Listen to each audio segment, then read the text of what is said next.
Hello welcome you all Bhargav biology classes. मैं हूं doctor N के भार्गव और बच्चों हम लोग कर रहे हैं क्लास 11th की cell the unit of life यानी साइटोलॉजी। तो इसमें हम लोग करीब करीब 3-4 क्लास अभी तक कर चुके हैं और पिछले क्लास में यानी कल की क्लास में बच्चों हम लोग बैक्टीरियल सेल के इंटरनल स्ट्रक्चर के बारे में देखे थे।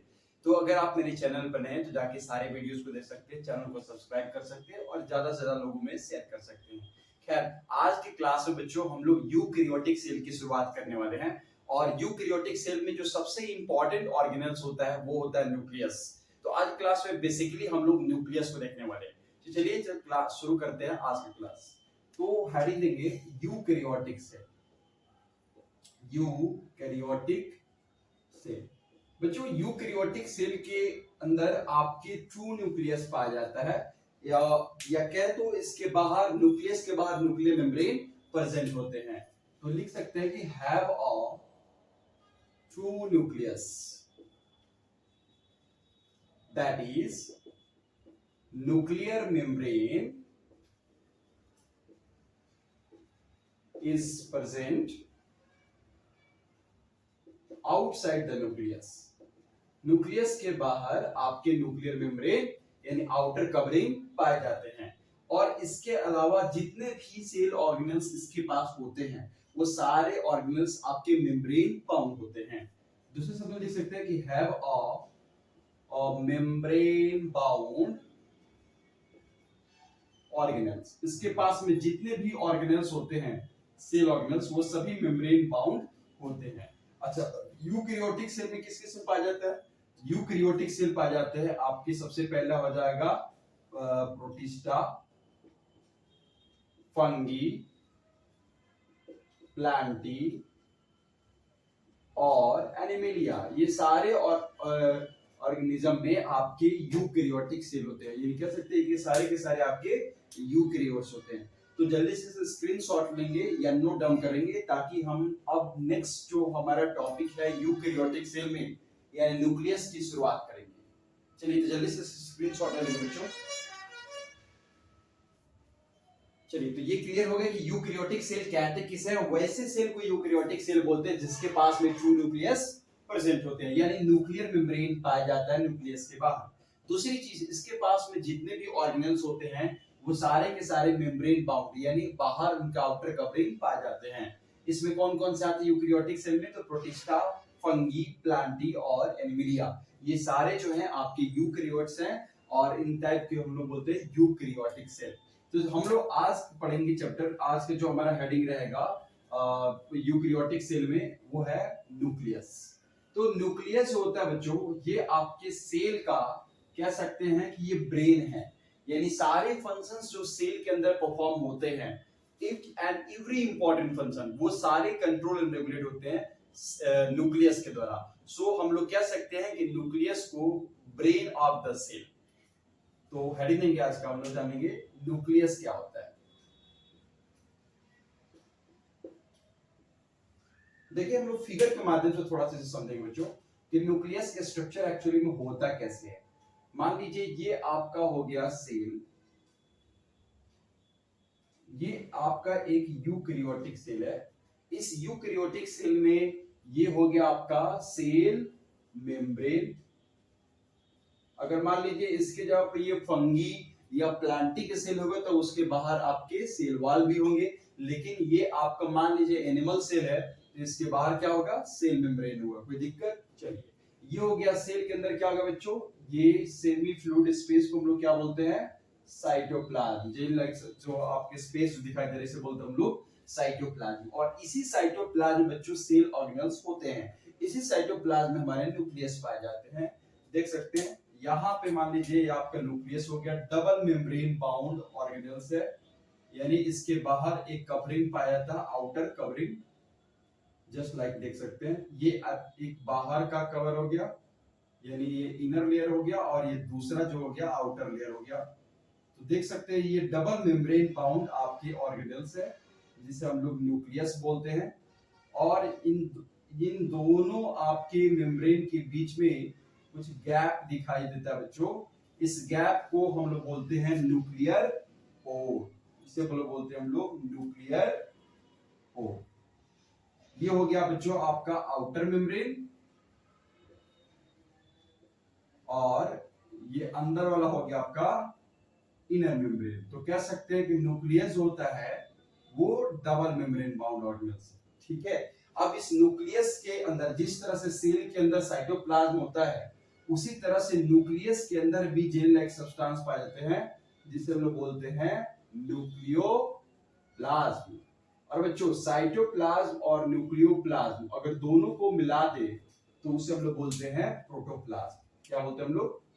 प्रोटोप्लाज्म। याद रखेंगे कि साइटोप्लाज्म और न्यूक्लियोप्लाज्म को मिलाने में जो बनता है उसे बोलते हैं हम लोग प्रोटोप्लाज्म। In doubt? चलिए बहुत बढ़िया। अब जो न्यूक्लियस के अंदर जो आपके न्यूक्लियोप्लाज्म पाए जाते हैं, और इसके अंदर आपके कुछ जेनेटिक मटेरियल होते हैं। जेनेटिक मटेरियल के तौर पर क्या क्या पाया जाता है बच्चों? तो आपको पाए जाते हैं क्रोमोसोम, इस रॉड लाइक स्ट्रक्चर, कुछ ऐसे स्ट्रक्चर पाया जाता है जिसे हम लोग बोलते हैं क्रोमोसोम। और इसके अलावा इसमें पाए जाते हैं आपके क्रोमेटिन फाइबर्स, कुछ इस तरह से स्ट्रक्चर देख सकते हैं। ये हो गया आपका क्रोमेटिन फाइबर्स। कुछ आरएनए भी पाए जाते हैं और प्रोटीन भी होते हैं। ये चीज अपने को याद रखना है। ये सारे के सारे जो देख रहे हैं न्यूक्लियस के अंदर प्रेजेंट है, ये सारे आपके जेनेटिक मटेरियल हो गए। इसे बोलते हैं हम लोग बच्चों क्रोमोसोम। क्या बोलते हैं? क्रोमोसोम। आगे हम लोग क्रोमोसोम के स्ट्रक्चर डिटेल में समझेंगे, फिलहाल अपने को इतना याद रखना है। दूसरी चीज, ये जो आपका न्यूक्लियस के अंदर ये जो पोर्स लाइक स्ट्रक्चर दिखाई पड़ रहा है, ये इसे हम लोग बोलते हैं न्यूक्लियर पोर। इस न्यूक्लियर पोर का क्या फायदा बच्चों? कि जो भी आपके जो न्यूक्लियस के अंदर जो भी जेनेटिक मटेरियल है, जो डीएनए है, वो डीएनए से जो आरएनए बनता है, आरएनए से प्रोटीन बनता है, ये न्यूक्लियस होते हुए इसी न्यूक्लियर पोर से माध्यम से होते हुए साइटोप्लाज्म में आता है, और साइटोप्लाज्म से जो भी मटेरियल होता है इस न्यूक्लियर पोर के माध्यम से न्यूक्लियस के अंदर जाता है। तो ये कह सकते हैं कि ट्रांसपोर्टेशन में किसी भी सब्सटेंस को अंदर आने में और बाहर जाने में मदद करता है। ठीक है बच्चों, यहाँ पे याद रखेंगे कि जो आपका आउटर मेम्ब्रेन होता है न्यूक्लियस का, इस आउटर मेम्ब्रेन से एक ऑर्गेनेल्स इमर्ज करता है बाहर की तरफ में, और इस ऑर्गेनेल्स को हम लोग बोलते हैं बच्चों एंडोप्लाज्मिक रेटिकुलम।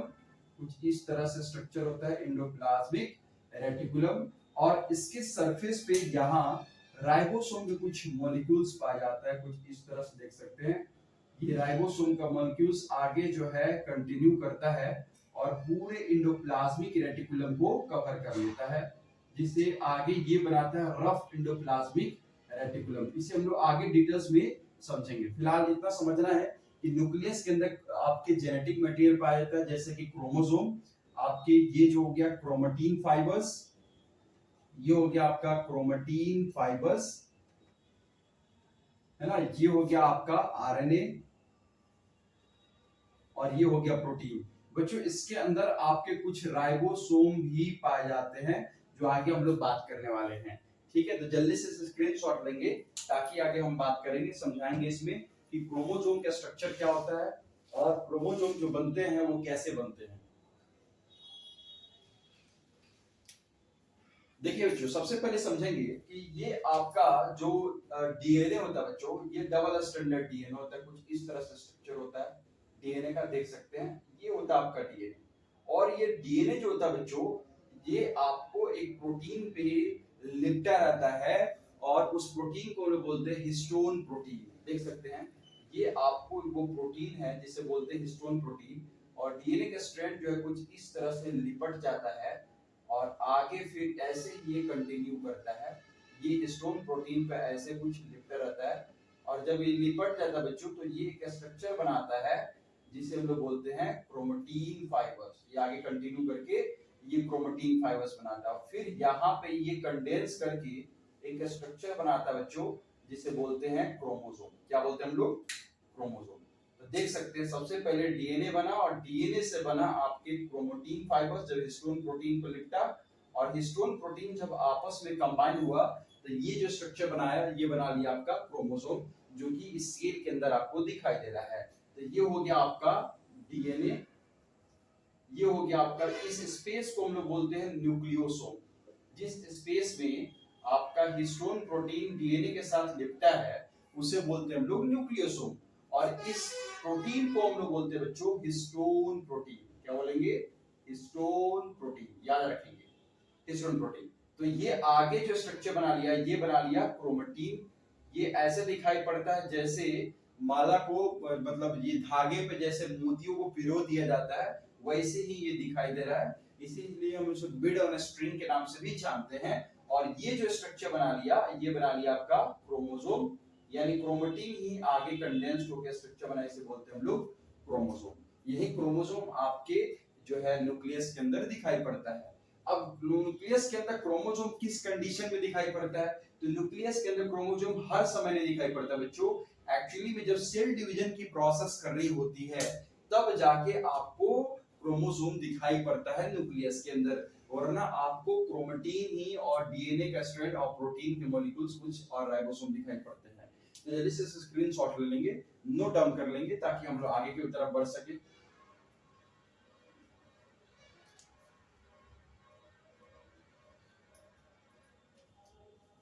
चलिए अब हम लोग थोड़ा सा क्रोमोसोम का स्ट्रक्चर समझेंगे कि क्रोमोसोम एक्चुअली में दिखाई कैसे पड़ता है। देखिए बच्चों, जो क्रोमोसोम होता है एक्चुअली रॉड लाइक स्ट्रक्चर होता है। जो इसके कुछ पार्ट्स होते हैं, उस पार्ट्स को अपने को याद रखना है, जैसे कि टेलोमियर, जैसे कि सेंट्रोमियर, और भी बहुत सारे पार्ट्स होते हैं न्यूक्लियस के, सॉरी क्रोमोसोम को, जो अभी हम लोग करने वाले हैं। तो देखिए ये जो स्ट्रक्चर होता है, ये जो स्ट्रक्चर होता है इसे बोलते हैं हम लोग क्रोमोसोम। देख सकते हैं ये जो स्ट्रक्चर, इसे बोलते हैं हम लोग क्रोमोसोम। इसे बोलते हैं हम लोग आर्म, इसे बोलेंगे हम लोग बच्चों पी आर्म, इसे बोलते हैं हम लोग क्यू आर्म। और ये जो पॉइंट होता है जिससे दोनों आर्म्स जुड़े रहते हैं बच्चों, इसे बोलते हैं हम लोग सेंट्रोमियर। क्या बोलते हैं? सेंट्रोमियर। और यहाँ पे कुछ आपके कह सकते हैं कि ड्रम लाइक स्ट्रक्चर जुड़े रहते हैं। ड्रम लाइक स्ट्रक्चर यहाँ पाए जाते हैं सेंट्रोमियर्स लगे, इसे बोलते हैं हम लोग काइनेटोकोर। इसे हम लोग बोलते हैं काइनेटोकोर। आगे हम समझेंगे इससे क्या इंपॉर्टेंस है काइनेटोकोर का। और ये वाला जो पॉइंट होता है बच्चों, इसे हम लोग बोलते हैं टीलोमियर। ये अपने को याद रखना है, इसे बोलते हैं हम लोग टीलोमियर। अच्छा बच्चा, हम लोग कैसे पहचानेंगे कि कोई क्रोमोसोम सिंगल है या डबल है? तो देखिए, जो सिंगल है या डबल है क्रोमोसोम की पहचान करना है, तो सिंपल सी बात है, इसको हम लोग सेंट्रोमियर से करते हैं। जैसे देखिए, यहाँ आपका एक क्रोमोसोम हुआ, देख सकते हैं, अभी ये भी सिंगल है। अब आपके सामने एक दूसरा, ये एक अलग से इसमें आर्म्स जुड़ जा रहा है, तो आप मुझे बताइए क्या ये सिंगल है या डबल है? ऑफ कोर्स ये भी सिंगल है। क्यों? क्योंकि दोनों का, इसका और इसका, यानी दोनों आर्म्स का जो सेंट्रोमियर है वो अकेला है, मतलब एक ही है, अलग अलग नहीं है। तो इस तरह से ये भी आपके सिंगल क्रोमोसोम हुआ, और ये दूसरा वाला जो हुआ ये भी आपका सिंगल क्रोमोसोम हुआ। फिर दोनों में अंतर क्या हो गया बच्चों? अब देखिए, जो जनरली जो दिखाई पड़ता है हमको, ये इस फॉर्म में दिखाई पड़ता है। एक्चुअली में ये तब दिखाई पड़ता है जब डीएनए का कॉपी किया रहता है, या डीएनए रेप्लिकेशन हुआ रहता है, या सेल डिवीजन की प्रोसेस करना होता है, तब जाके ये इसके जैसा ही एक स्ट्रक्चर बना लेता है। तो इसे बोलते हैं हम लोग जो है उसका कॉपी, है ना बच्चों? तो यहाँ पे देख सकते हैं ये और ये दोनों क्रोमोसोम को हम लोग मिला के बोलते हैं सिस्टर क्रोमेटिड्स। क्या बोलेंगे हम लोग? Sister chromatids. और ये वाला दोनों क्रोमोसोम को मिला के बोलते हैं होमोलोगस क्रोमोसोम। Homologous chromosome. ये अपने को याद रखना है कि सेंट्रोमियर से हम लोग पहचान करते हैं कि कोई सिंगल है या डबल है। अगर इसके अंदर जेनेटिक मटेरियल देखेंगे, तो जेनेटिक मटेरियल क्या हो जाएगा? इसके अंदर सिंगल रहेगा, लेकिन इसके अंदर दूसरे वाले के अंदर जेनेटिक मटेरियल क्या हो जाएगा? डबल। क्योंकि आपके आर्म्स भी क्या है? ज्यादा है। एक से ज्यादा आर्म्स है तो आपको जेनेटिक मटेरियल भी क्या होगा? इसके अंदर ज्यादा होगा। लेकिन पहले वाले के अंदर जेनेटिक मटेरियल क्या होगा? कम, क्योंकि उसके अंदर सिंगल आर्म्स है। ये जो अंदर देख रहे हैं इसे हम लोग क्रोमेटिन बोलते हैं। इस क्रोमेटिन के कंडेंस होने से, पैकेजिंग होने से इस क्रोमोसोम का फॉर्मेशन हुआ है। जल्दी से स्क्रीनशॉट ले लेंगे, नोट डाउन कर लेंगे।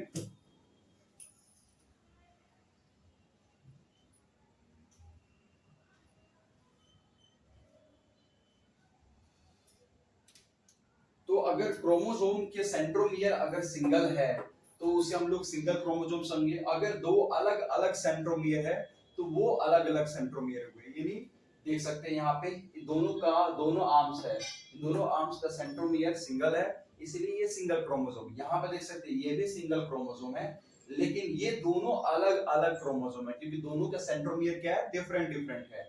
बच्चों ये समझ सकते हैं। दूसरी चीज क्या समझ सकते हैं, यहाँ पे अगर सेंट्रोमियर एक है, उसके आर्म्स दो है, तो इसे बोलते हैं हम लोग सिस्टर क्रोमैटिड्स, और इन दोनों को मिलाकर हम लोग बोलेंगे होमोलोगस क्रोमोसोम। Any doubt?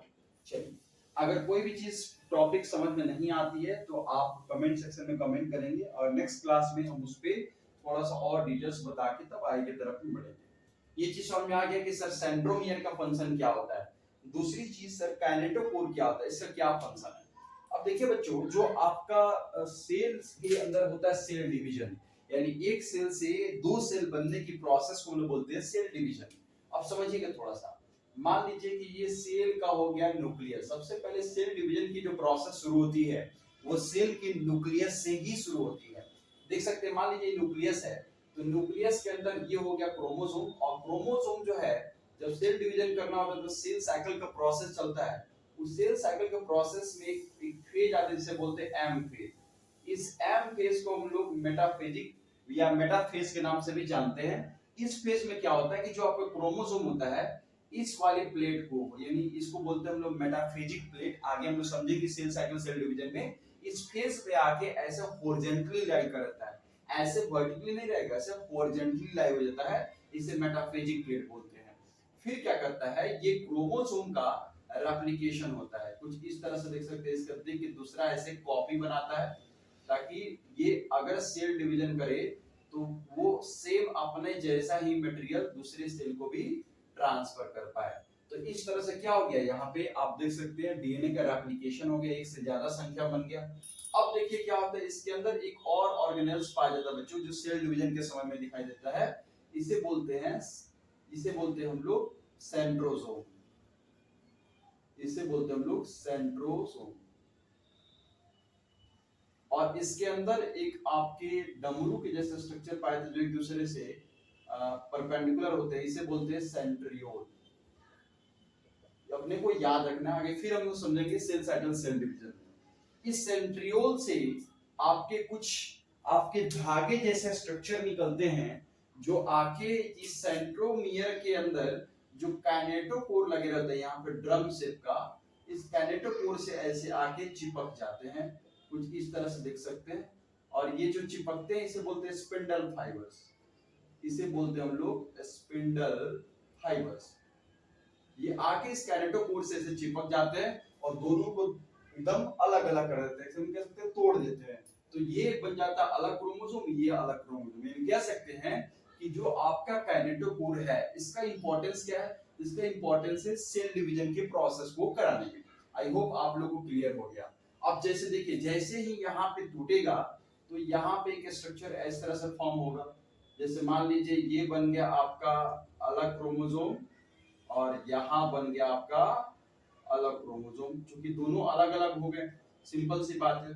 तो इस तरह से फिर बीच से यहाँ पे टूटना शुरू हो गया, यानी एक से आपके यहाँ पे बन जाएंगे दो न्यूक्लियस, यानी यहाँ पे आपका न्यूक्लियस का क्या हो जाएगा, डिवीजन हो जाएगा। जब न्यूक्लियस का डिवीजन हो जाएगा फिर आपके साइटोप्लाज्म का डिवीजन हो जाएगा।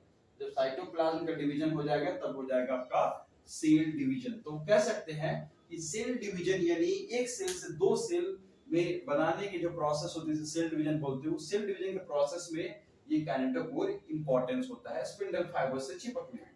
तो आई होप आप लोगों को समझ में आ गया कि क्रोमोसोम का फॉर्मेशन कैसे हुआ है। सबसे पहले बताया अभी जस्ट आपको कि आपका डीएनए होता है।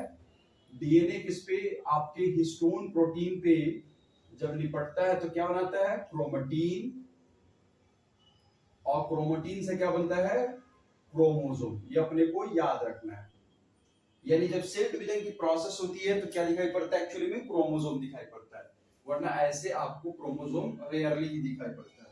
तो जल्दी से स्क्रीनशॉट ले लेंगे। अब हम पढ़ेंगे बच्चों टाइप्स ऑफ क्रोमोसोम, यानी क्रोमोसोम कितने प्रकार के होते हैं। तो हम लोग आर्म्स के आधार पे हम लोग ये पता करते हैं कि क्रोमोसोम कितने टाइप्स के होते हैं। आई होप आप लोगों को समझ में आ रहा है। चलिए, तो नेक्स्ट कर लेंगे हम लोग types of chromosome.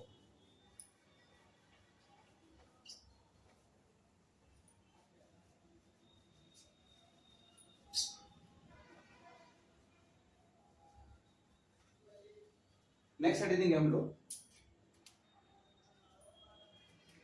Types of chromosome.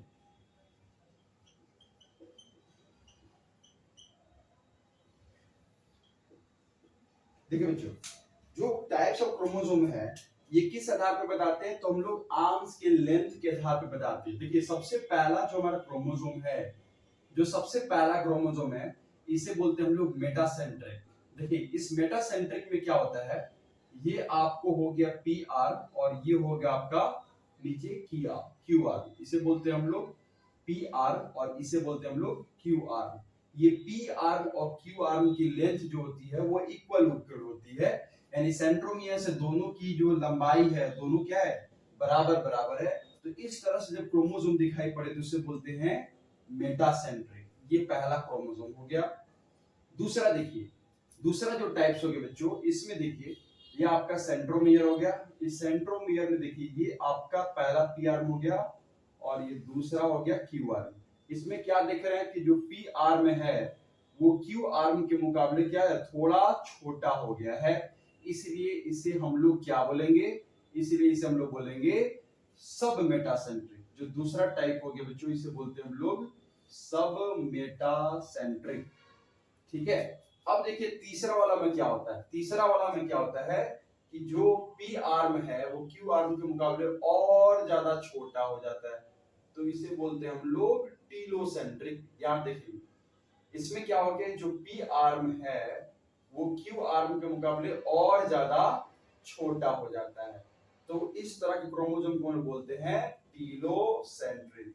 अब जब आपका क्रोमोसोम का पी आर्म बिल्कुल ही गायब हो जाए और सिर्फ क्यू आर्म बचे तो उसे हम लोग बोलते हैं एक्रोसेंट्रिक। तो जो चौथा नंबर वाला क्रोमोसोम हो जाता है बच्चों उसे हम लोग बोलते हैं एक्रोसेंट्रिक। लास्ट वाला यहां बना देते हैं, इसे बोलते हैं एक्रोसेंट्रिक। एक्रोसेंट्रिक में क्या होता है कि जो पी आर्म होता है बिल्कुल से ही गायब हो जाता है, सिर्फ आपका क्यू आर्म बचता है, इसलिए इस तरह के क्रोमोसोम को हम बोलते हैं एक्रोसेंट्रिक। याद रहेगा, पहला हो गया आपका मेटासेंट्रिक जिसमें पी आर्म और क्यू आर्म दोनों का लेंथ क्या रहता है, इक्वल रहता है। दूसरा बच्चों सब मेटासेंट्रिक। सब मेटासेंट्रिक में क्या देखा है कि जो पी आर्म है वो क्यू आर्म के मुकाबले थोड़ा छोटा है, इसे बोलते हैं सब मेटासेंट्रिक। तीसरा एक्रोसेंट्रिक, इसमें पी आर्म क्यू आर्म के मुकाबले और ज्यादा छोटा हो जा रहा है। और एक्रोसेंट्रिक में क्या हो रहा है कि पी आर्म बिल्कुल ही गायब हो जा रहा है, इसे क्या बोलते हैं हम लोग, एक्रोसेंट्रिक बोलते हैं। तो ये चार तरह के क्रोमोसोम आपके न्यूक्लियस के अंदर दिखाई देते हैं। जल्दी से स्क्रीनशॉट ले लेंगे बच्चों, ये नोट डाउन कर लेंगे, हम आगे की तरफ बढ़ेंगे। चलिए अब देखेंगे इसमें होता क्या है कि जो आपका क्रोमोसोम है वो क्रोमोसोम में दो तरह से कंस्ट्रिक्शन देखने को मिलता है। एक को बोलते हैं हम लोग प्राइमरी कंस्ट्रिक्शन और दूसरे को बोलते हैं हम लोग जो सेकेंडरी कंस्ट्रिक्शन। कुछ इस तरह से दिखाई पड़ता है, आप देख सकते हैं। जैसे मान लीजिए ये हो गया आपका, जैसे मान लीजिए ये हो गया आपका क्रोमोसोम, तो क्रोमोसोम में एक कंस्ट्रिक्शन यहां होता है, देख सकते हैं, एक कंस्ट्रिक्शन यहां होता है, इसे बोलते हैं हम लोग प्राइमरी कंस्ट्रिक्शन। और दूसरा जो कंस्ट्रिक्शन होता है यहां पे देखने को मिलते हैं, इस तरह से मुड़ाव देखने को मिलता है, इसे बोलते हैं हम लोग सेकेंडरी कंस्ट्रिक्शन। क्या बोलते हैं, सेकेंडरी कंस्ट्रिक्शन। ठीक है। और ये वाला जो स्ट्रक्चर फॉर्म हो रहा है सेकेंडरी कंस्ट्रिक्शन से, इसे हम लोग बोलते हैं सैटेलाइट। हालांकि इसका बहुत ज्यादा यूज नहीं बताया गया एनसीईआरटी में, और अभी तक इसका कुछ खास यूज समझ में आया बेसलेस है, कोई मतलब नहीं, लेकिन फिर भी एनसीईआरटी में बनाया है कि सैटेलाइट का मतलब क्या है। तो मैंने आपको बता दिया कि पहले प्राइमरी कंस्ट्रिक्शन होता है, किसी किसी क्रोमोसोम में सेकेंडरी कंस्ट्रिक्शन भी देखने को मिलते हैं। तो सेकेंडरी कंस्ट्रिक्शन जो स्ट्रक्चर फॉर्म होता है उसे हम लोग बोलते हैं सैटेलाइट। ठीक है बच्चों, आई होप आप लोग को समझ में आ गया, कोई दिक्कत है। चलिए तो अब जो है क्या करना है, आप देखो एनसीईआरटी से एक बार इसको अच्छे से रीड कर लेना, न्यूक्लियस वाला पोर्शन, और उससे जो भी क्वेश्चंस आपके फिंगर टिप्स में दिए हुए हैं उसको बनाने का ट्राई करना है। अगर फिर भी कुछ समझ में नहीं आया तो कमेंट सेक्शन में कमेंट कीजिएगा, और नेक्स्ट क्लास में मैं आपको थोड़ा सा इस पे डिटेल्स और बताऊंगा, तो फिर हम लोग नेक्स्ट टॉपिक की तरफ बढ़ेंगे। तो मिलते हैं नेक्स्ट क्लास में, थैंक यू सो मच।